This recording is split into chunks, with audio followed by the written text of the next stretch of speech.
ئەمە هەوەی نادیە. ئەو وەختە بە هەموو قەڵەباڵغی فوتبۆڵ و ئاسن و ماسنەوە من ژمارە 63م. ئەمە هی یانەی وەرزشی سلەیمانیە کە لە 56 بووە.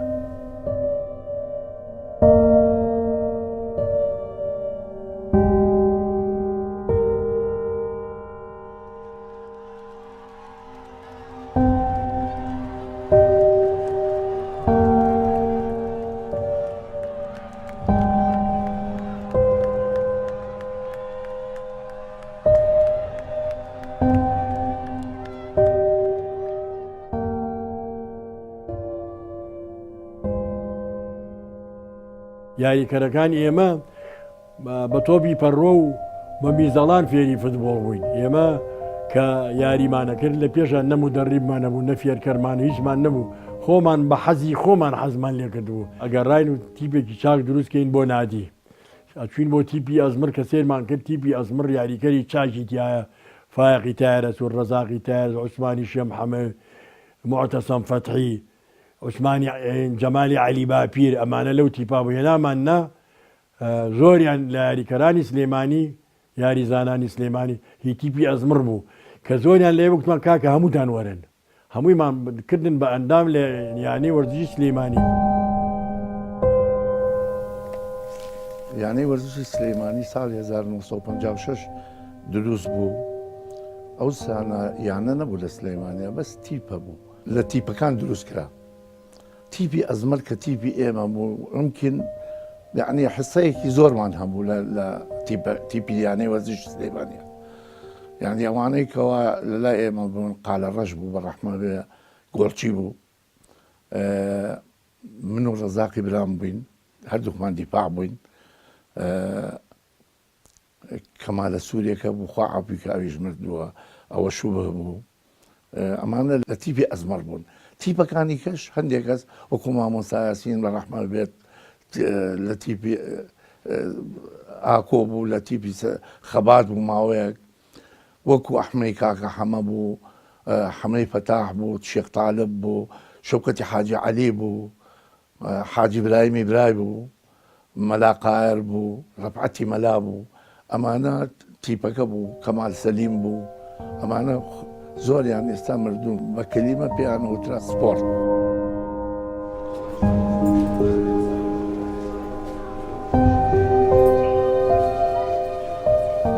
هەتا بەینێک ئاسنم نەبوو، ئەچوومە سەربان بە باگردێن یاریمە کرد.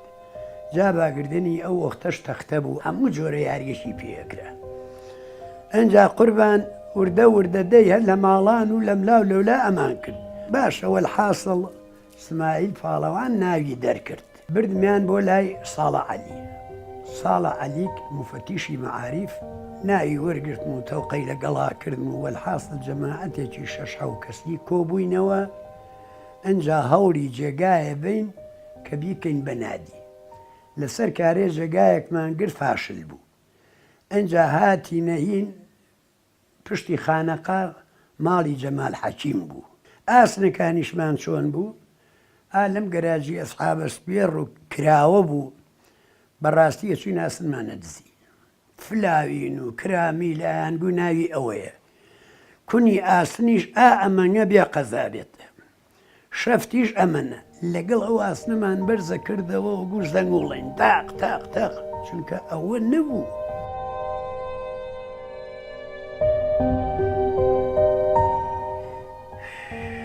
ئەمە خۆمم دوور لە ئێستا ئەمەدەم. ئەمە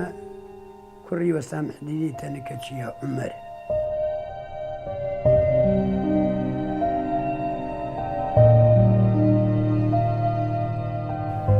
یەکەم تیپ بوو کە یاریمان لەگەڵا کرد، تیپی خاناوەنی خانەقی بوو، پێمان دۆڕانن. دوای ئەوە ئێمە دوای لافاوەکە چوین بۆ خانەقین لەگەڵ ئەو تیپە یاریمان کرد، 6 گۆڵمان لێکردن، لێمان بردنەوە. دوای ئەو تیپە تیپی هەولێر هات. تیپی هەولێریش بروسکی هەولێر هەمان کات ئاینش لیان بردینەوە کە یاری تۆڵەمان کردەوە، لە هەردوو گیانمان بردەوانێ، لە هەردوو گیانمان بردەوە. ئەو دوو یاریە بوو بە نەوادی یاری یانەی وەرزشی سلێمانی. هەردووکیان لە ساڵی تەنابوون، لە ساڵی 57 تا بۆ هێشتا شۆڕشی عەبدولکەریم قاسم نەبوو.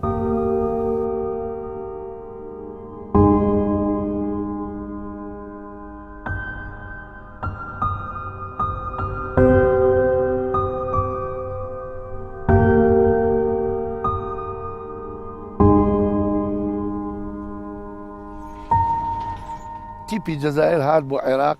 یەکێک لەو تیپانەی کە هەڵبژێرا یاری لەگەڵ بکە سلەیمانی بوو. ئەم مەلعەبە نەبوو. ئەو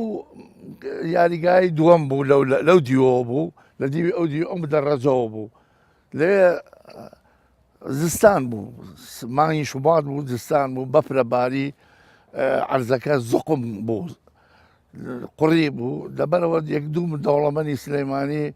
چوون لە کەلار و لە چەمچەماڵ و لەم جێگایانە کایان هێنا کاکەیان کرد بە یاریگاکەوە. یاریمان کرد بەڵام لەو عانەیە کە یاریمانە کرد بەفرە هاتە خوارەوە و زوقمەکەش کردیەوە. ئێمە نەمان ئەزانی کە ئەبێ بنی قۆنگەرەکان چەور کرێ. ئەوان چەوریان کردبوو قوڕی هەڵناگرت. بەس ئێمە هەر یەکەمان لەوانەیە بڵێم 10 کیلۆ قوڕی پێوە بوو بە قاچەوانێ. یاریکی مێژووی بوو بەنیسبەت سلەیمانی ئەوانەیە چونچ یەکەم فێری زۆر شتی کردین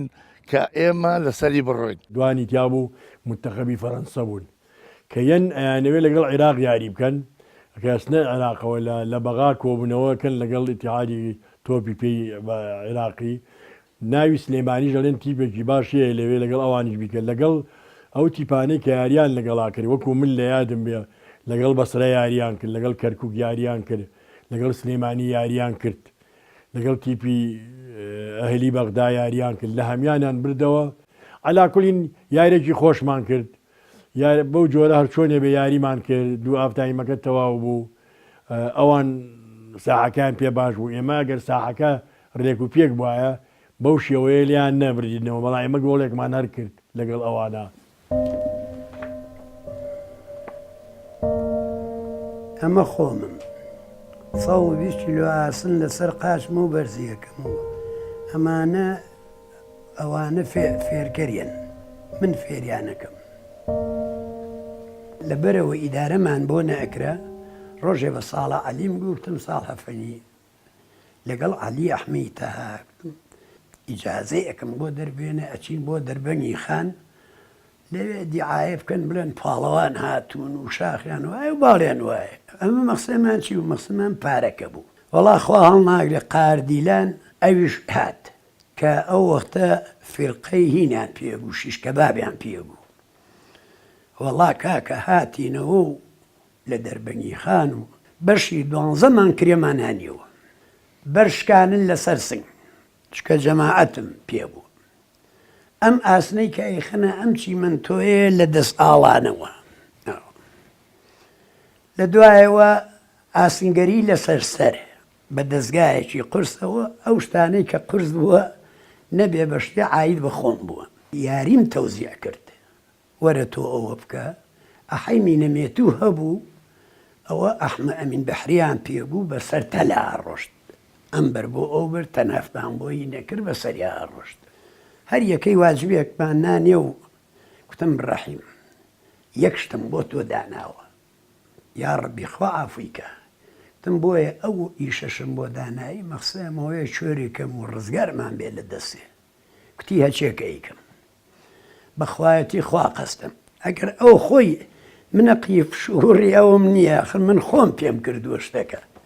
خوا ئاگای لێ 100 کیلۆم بۆ پێوە کرد بەدان بەرزی کردەوە چوین بۆ خەڵات دێش لە گەراجێکی حەمەی فەرەجەفەنی هەبوو لە ڕانیە چوینە ئەوێەوە لەوێ دەی ئەو ئیدارەمان کرد ئەو شەوە و بۆ بەیانی ڕێزەمان دەست پێ کرد و دەمەدەمی عەسر ئەنجا ئەحمە خوا لێ خۆش بێ لەگەڵ ڕاضیەکەشە هەزەلی بوو وەڵا کاکە بەسەر تەلا ڕۆژ لەم سەرەوە بۆ سەر کابراکە پەکۆ تەبدریل پردی سرات دەکە ئەوەمان نەجاتدا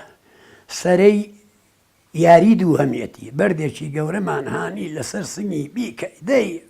ڕەحیم پیک لێ فڵان کەس پیک لێ بەرد ورد و قاژ بوو لەسەر سنگی کە هەستایەوە تاقمی لە دەما بوو ئاکی لێرەوە زمانی دەرهانی کابرێت ئەرە وەڵڵا زاری بوو بە دوان یعنی دەمی بوو بە دوو وەڵی تر کاکە ئابم نەوعانە ئیدارەی نادیماناوە.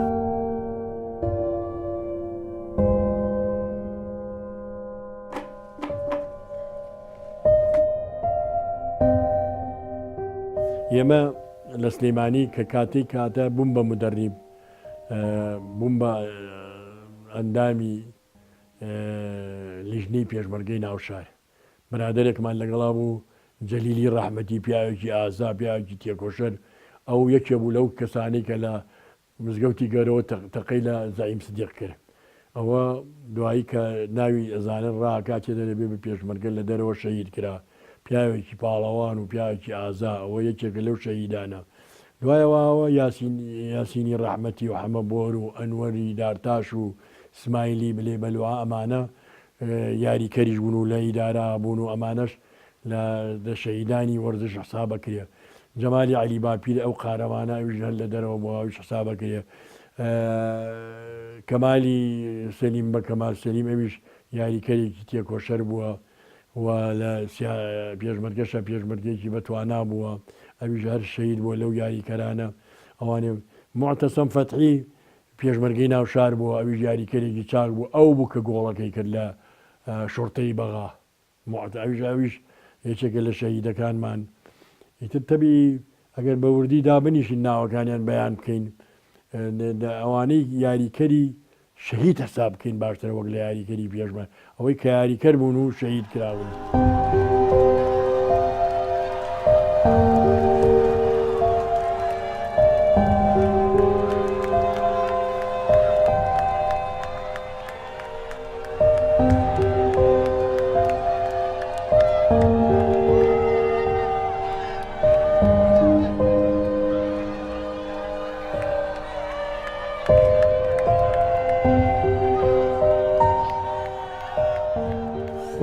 دوای ساڵی 66 یعنی بعد زروفی تایبەتی هاتە پێشەوانەیە وای لێ کردین کە ئینتیخابات بکەین کە ئینتیخاباتمان کرد کۆمەڵێ لە یاریزانەکان خۆیان هەڵبژارد یەکێک لەوانە من بووم هەیە ئیدارەیەکمان دروست کرد لە هەموو یاریکەرەکان منیان کرد بە ڕئیس لەگەڵ سەرۆکیەکەیە یاریکەریش بووم و پێرکەریش بووم هەتا ساڵی حەفتاکان لە ساڵی حەفتایە دوای بەیانی 11 ئازار بەعزێ شت ڕوویە تۆزێک دوور کەوتینەوە تۆزێک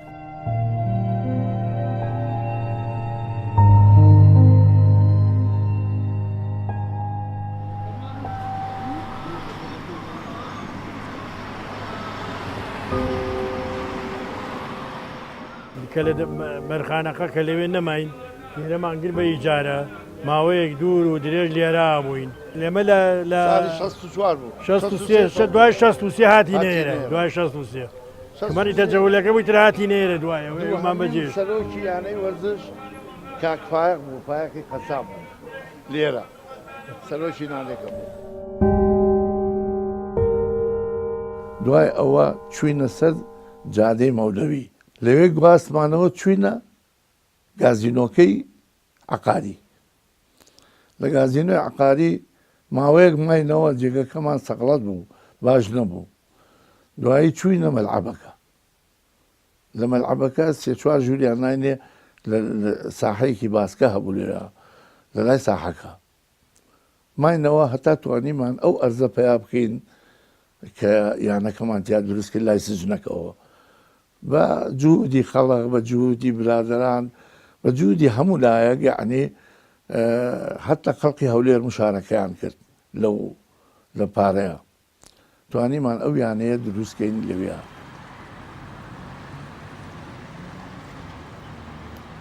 من لە تاریخی 26 ساڵی 1974ەوە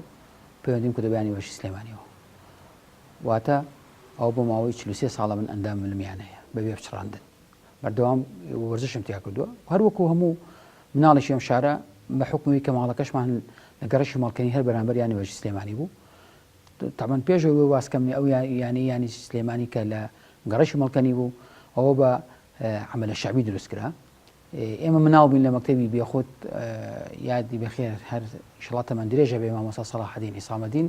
مامۆستای وەرزشمان بوو هەر لێو ئێمە بە ئەو ڕۆژانی دەستی وەرزشمان هەبووە هێناین بۆیە وەکو هاوکاریکردنی مامۆستا بەڕێزەکان کە بە عەمەلە شەوی کاریان تیا کرد و ماڵەکەشمان لەو گەڕەکە بوو بۆیە لە ساڵی 1974 کە چوومە ناوەندی لە قوتابخانە لە سەرەتاییەوە چوومە ناوەندی پەیوەندی کرد بە یانیوێژی سلێمانی وچکە من لە قوتابخانە وەرزشم دەکرد سەرەتای وەرزشکردنیشم لە یانیوێژی سلێمانی هەروەکو هەموو مناڵێک کە هەموو وەرزشکارێک هەموو یاریەکانمان دەکرد بویدایەتە گۆچی فوتبۆڵم کرد و تۆپی بالەمە کرد تۆپی باسکەمە کرد یاری سەرمێزمە کرد و دوای ئەوەش هەر پاش چەند مانگێک یاری تۆپی دەست هاتە شاری سلێمانیەوە گۆچێتی تۆپی دەستیشمە کرد ئیتر ئەمە مارەسەمان کرد لەو ساڵانەیە لە نادی سلێمانی کە وەختە من کاک بێسوون ڕاهێنەری بالەم بوو کاک شەید غەفور ڕاهێنەری باسکەمان بوو کاک عومەر ئەحمەد ڕاهێنەری تۆپی سەرمێزمان بوو پاشان کە کوڕەت لێت مامۆستا حەسەن عەبدولکەریم مامۆستا هەڵگور عارف مامۆستا خەلیل ئەمانە هەموو ڕاهێنەری تۆپی دەستمان بوو ماینەوە تا وای لێ هات وردە وردە کە گەشتینەوەی کە خۆمان لەناو وەرزشا بینیەوە هەرێکی چەند یاریێکمان اختیار کرد کە تیای سەرکەوتوو بین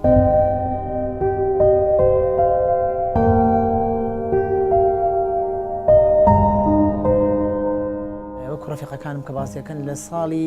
1975 ئەو ناوە فڕقەی کچان دروست بووە ئەوەش مەجموعەیەک مامۆستان کە ئێستاکیان لەوانست کافەیە ستیلهانی تیا بووە سد سەبری تیا بووە سد منیری تیا بووە ئەمانە کە بەیاری باسکە دەستیان پێ کردو دوای ئەوە دیاری تائیرەشیان کردو لەگەڵیە بەڵام من وەکو خۆم لە 79 دەستم کردو بەیاری لە 1970 دەستم کردو بەیاری لە پێنجی ئیبتیدایی بووم لە مەکتەبی ڕووناکی یەکەم یاریم کە دەستم پێ کردو یاری ساحە و مەیدان بۆ گۆڕەپان و مەیدان بە یاری بازی بەرز ئەو ساڵە کە دەستم کرد بە یاری لە 70 توانیم یەکەمی سلەیمانی بم لەسەر هەموو قوتابخانەی سەرەتاییەکانە ئەویش مەتر و 20 خۆم هەڵڵا بەڕاستی ئەو کاتە خەڵک بەم جۆری ئێستا نەبوو من تەسەوری من واییە کە خەڵک ئەو کاتە پێشکەوتوتر بوو لە ئێستا یعنی ئێمە لەگەڵ فڕقەی کوڕانە تەمرینمانە کرد تەسەورەکەی ئەو کوڕانی کە ئێمە تەمرینمان لەگەڵ کرد ئەوانیش هەر متئیم بوون یعنی منتەخەب سلێمانی بوون جەماعەتێک بوون منتەخەب سلێمانی ئێمە ژەر بە هەمان شێوە ئەچوین هەر لەگەڵ کوڕانە تەمرین شتمانە کرد ئەوەش بوو لامی بۆ هۆی ئەوەی کە ئێمە زۆر زوو پێش کەوتین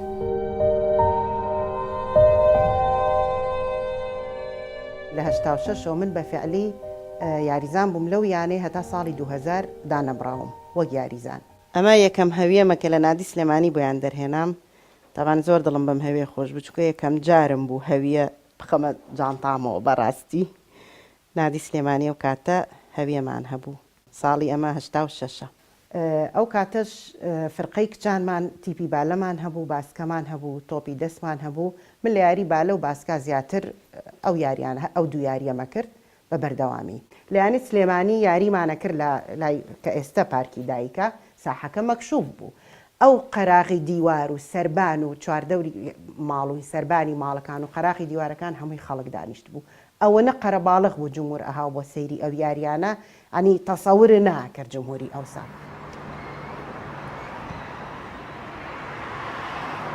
خۆشترین حدەثی بەناسی منەوە لە یانی سلێمانیە ئەو حدەثە بوو کە نادی سلێمانی نادی زەورای بردەوە ساڵی 1993 لە یاریگای شەریکەی نەوتی کەرکووک سەرۆکی یانی وەرزشی زەورە ئەرشەد یاسین بوو ئەرشەد یاسین کە هەم زاوی سەدام حوسێن بوو هەموویشە بوو لە پاسەوانە تایبەتەکانی خۆی بە هەلیکۆپتەرە گاتە مەلعەبەکە کە لە کاتێکا میکرۆفۆنەکە وتی فڵان کەس گەشتە مەلعەب و بۆ ئامادەبوونی یاریەکە هەموو جمهوری کەرکووک ئێستا سەر پێی هاواری کرد سلەیمانی وتی ئەمە جارەیە من نیشە بۆ لەشتانی ئەگەر باوەڕم پێیەکی فرمێسک بە چاوم هاتە خوارەوە لە 83 ئەو کاتە کە هیم بوو کە زیاتر بڵێن کاتی ئینتیفازەکە بوو کە فشەلی کردبوو کە خەڵک ژینێکی کوردایەتی تیا هەبوو لە سلەیمانی و کاتی ئینتیفازە ئەکراوی چوونە سەرجادە و بەربەردی وینیانە حکومەتیانە ئەمانە ئێمە بتوڵەیەکمان هەبوو لە دووەک ڕۆشتین بۆ دووەک کاتێک گەیشتینە دووەک بۆ یاری نهایی مابووینەوەوانێم حافظی دووەکیش هاتبوو ئامادە بوو یاریمانە کلۆ کاتیان من ڕەمی حڕەیەکم هەڵا ڕەمی حڕەکە کاڵمە لەژێر بۆردەکە کوڕێکی عەرەب چوو بوو بۆردەکەی جوڵانە بوو جوڵانی بۆی تۆپەکەی منی تێنەکەوێت لەو کاتەیە کوڕە کوردەکانی ژێبینن کە بینیان ئیتر تاو تەقیەوە بە تاواتی هەرچی کورد هەبوو لەو ناساحەی خۆی ئەڵڵای خوارە بۆ لایانی و کوڕ عەرەبە عەرەب لە کوردی ئەکورد لە عەرەب ئەتە تاو لە دەژێت لە دەسەڵاتانەما بوو بە مزاهرەیەکی زۆر گەورە ئەو مزاهرەیەش چێکم لە ناو سلێمانی و لە ناو هەولێر ئەو دەستی پێ کردبوو بەس لە دۆ گەشتە دەستی پێ نەکرد بوو ئەمە بوو بە هەدەفێک بوو ئەوەی کە مزارێکی هێجگار گەورە پەرپا بوو لە دۆەکە.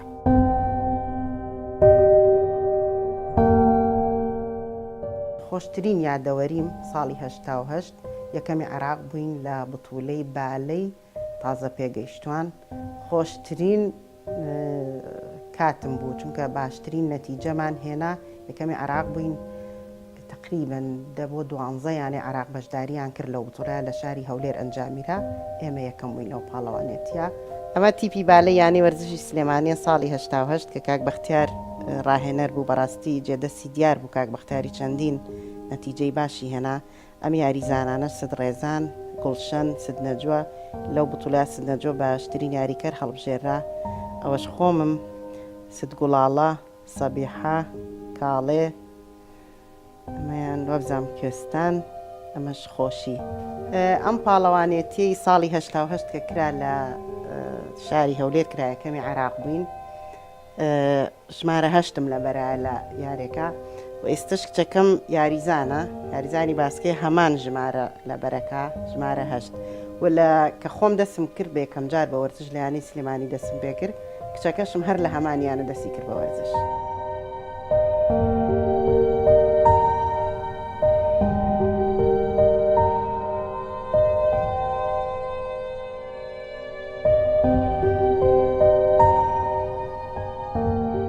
پێشەوەی بنبێمە نادی سلێمانی نادی یۆهان هەبوو ساڵی 95 کە دروستکرا یعنی هێزەکانی ئاسایشی ناوخۆ بوو دروستکرا لە ئەو یانەی یاریزانانی کە سەر بە هێزەکان لە پۆلیس و لە ئاسایش و لەوانە دروست بوو من دوایە کە پێشا مدیری ئاسایشی ناو شار بووم دوای کە بووم مدیری ئاسایش ساڵانە بووم بە سەرۆکی نادی ئێمە لە نادی یۆهان وەزەمان زۆر باش بوو هەموو شتەکانمان تقریبەن تەرتیب کرده بوو نەتیجەی باشمان هەبوو یاریزانەکان چکە وەختە هەموو یاریزانەکان معاشی هەبوو پێویستی وەختە کوێستا پێویستی بۆ عەقد و بەزمەزمانی ئێستا نییە کە یاریزانی بوو لە وەختا زۆر باش بووی بەڵام نادی سلێمانی ئەو کاتەوەڕی زۆر خراپ بوو ینی لە ساڵی نەوەکان تاکو 2000 و بە دواتریش وەزعی زۆر خراپ بوو هاتن ویستان ئەم نادیەکان تەقلیزکەن کەمیکەنەوانێ باسییان کرد کە مەجموعەی نادی بکەن وێک نادیەکان زۆر زۆرە فریان ناکەن حکوومەتی ژارمەتی هەمووی پێ نادرێ نادی سلێمانیش لەو نادیانە بوو کە بەناوی شارەکەی و لە 56 نادیە ناکرا بە تەنیا یارمەتی نادی سلێمانی بی لەو کەمکردنەوە و تێکەڵکردنی نادیەکانە بە تەنیا ئێمە من وەکو خۆم پێشنیار کوتم لەگەڵ نادی سلێمانیە یەکەگری لە ساڵی 2000 یەکمان کرد.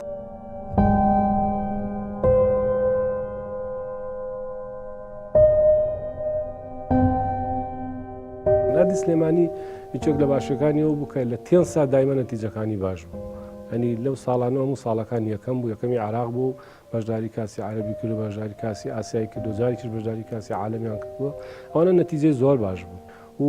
ئەم مەلعەبەی کە نادی سلێمانی کە ئێستا هەیەتی بەناوێتی هیچ نادی سلێمانی نەبوو دارم حەلی بوو بەڵام هەر بەهینیانە کرد ئەو کاتە ئێمە چوین داوامان کرد بۆ ئەوەی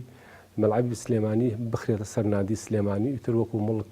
بحەقی تەسەڕوف و هەموو شتەکانی پێوەی هەبێت لە باسکا زۆر باش بووین مەسەرەن لە کوڕەتلیەدا فرقەکانمان زۆر باشە لە هەزاری ئێستاش باشە لە دەوری ممتازی عێراق یاریەکەن و ساڵی 2007 ئێمە لە کوڕەتلیەت یەکەمی عێراق بووین دوایی چوین بەشداری کاسی ئاسیامان کرد لەکوێت ئەو ساڵە بەیانی نەتیجەکانی باش بوو تێنس هەموو ساڵەکان یەکەمە بەم ساڵیشەوە بێت کە یەکەمی عێراق بوون و بەشداری دەوریەکەن چەند یاریزانێکمان چۆ مستەوای منتەخەبی عێراقەوە لەوانە مەسەلەن بەرزان عەلیمان چۆ منتەخەبی عێراقەوە خوا لێ خۆش بوو هەزار دوور لە ژیانی کاک ئاسۆ دەرێش چۆ منتەخەبی عێراقەوە کاک ئالانی مامۆستا حەمەسەعی منتەخەبی ئەشبالی عێراق بوو هێوی بوو بە ئەشبالی عێراق و مەجموعەی یاریزانمان دروست کرد تێگەی ئەمانە بوون بە ئەوەی کە لەسەر ئاستی عێراق من شانازیان پێوەکەم نزیک لە یاری تۆپی سەرمێز لەگەڵ هێنام یانی سلێمانی توانیوتی تا ئێستا 13 جار یەکەمی سەر ئاستی عێراق بەدەستبێنێ ریاضە لە دوای 2002 بەرەو دواوە هاتووە لە دوای 2003 ڕوخانی سەدام بەرەو دواوە هاتووە بەڵام ئەوەیە تۆ نابێت کۆڵ بیت یعنی وە کۆڵمان نیا بۆ شوێ ڕاستە ریاضەمان وەستان و بۆ فترێک تاوزەکە باشە بێت بەڵام بەردەوام بووین.